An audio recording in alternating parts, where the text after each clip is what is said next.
मिली कि आखिर कितने लोग बांग्लादेशी हैं जो कि अवैध तरीके से भारत में रह रहे थे, इन पर अब क्या कुछ कार्रवाई हो रही है मदन?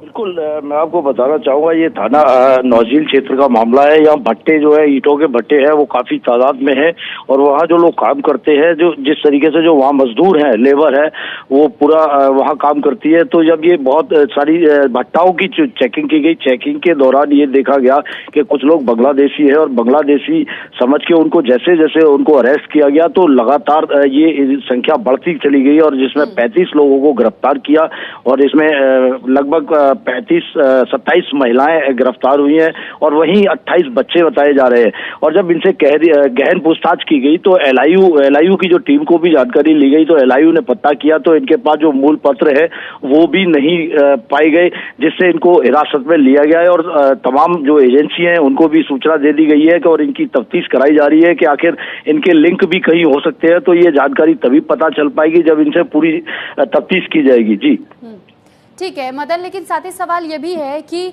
अब किसी भी जगह पर इस तरीके से अवैध तौर पर लोग रह रहे होते हैं न जाने कितने लंबे समय से, लेकिन पहले स्थानीय पुलिस को भी जानकारी नहीं मिलती है, न ही कोई स्थानीय नागरिकों की ओर से कंप्लेन की जाती है।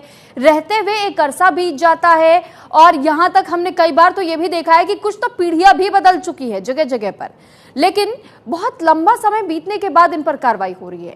तो आखिर पहले ही डॉक्यूमेंटेशन का काम क्यों नहीं देखा जाता है? कैसे इलीगल तौर पर कोई भी अचानक से आकर के कहीं भी रहना शुरू कर देता है?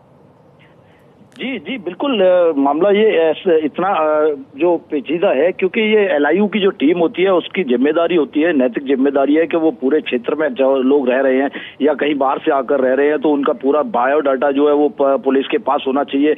मगर स्थानीय पुलिस भी इस पर ध्यान नहीं देती है। तो सबसे बड़ी कमी जो मानी जाएगी वो एलआईयू की, आखिर इतने दिन से ये लोग रह रहे हैं तो पहले कार्रवाई क्यों नहीं की गई, जबकि अभी इतनी वारदात पूरे देश के साथ ये घटना चल रही थी, उसके बावजूद भी इन लोगों को नहीं तलाशा गया। अब शांति होने के बाद इन लोगों पे तलाशी की गई है, तब ये जाकर मिला है कि ये बांग्लादेशी है। जी साथ ही आपसे ये जानना चाहेंगे कि क्या जिस ईंट भट्टे पर ये मजदूरी का काम कर रहे थे, क्या वहां के ओनर को इस बात की जानकारी थी कि उन्होंने जिन मजदूरों को रखा हुआ है ये सभी बांग्लादेशी है और अवैध तरीके से भारत में आए हैं?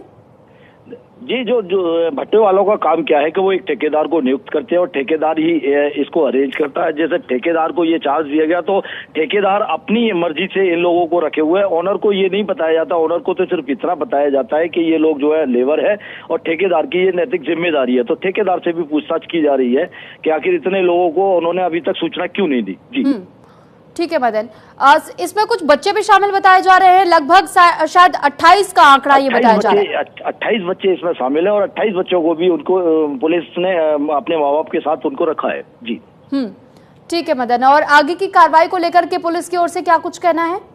इसमें जेल भेजने की तैयारी की जा रही है। चलिए ठीक है, बहुत धन्यवाद आपका तमाम जानकारी हम तक पहुंचाने के लिए। तो देखिए, ये अवैध तरीके से कुछ बांग्लादेशी नागरिक थे जो कि मथुरा में रह रहे थे, मजदूरी का काम कर रहे थे, लेकिन अब सवालों के घेरे में वो ठेकेदार भी जिसने इन सभी को मजदूरी के काम पर तो रखा, लेकिन क्या उसने वाकई कोई डॉक्यूमेंटेशन का काम नहीं करवाया? दिहाड़ी पर भी अगर रखा गया है तो पुलिस को सूचना क्यों नहीं दी गई? तो अभी कई सवाल है जिन सवालों के जवाब पुलिस ढूंढ रही है।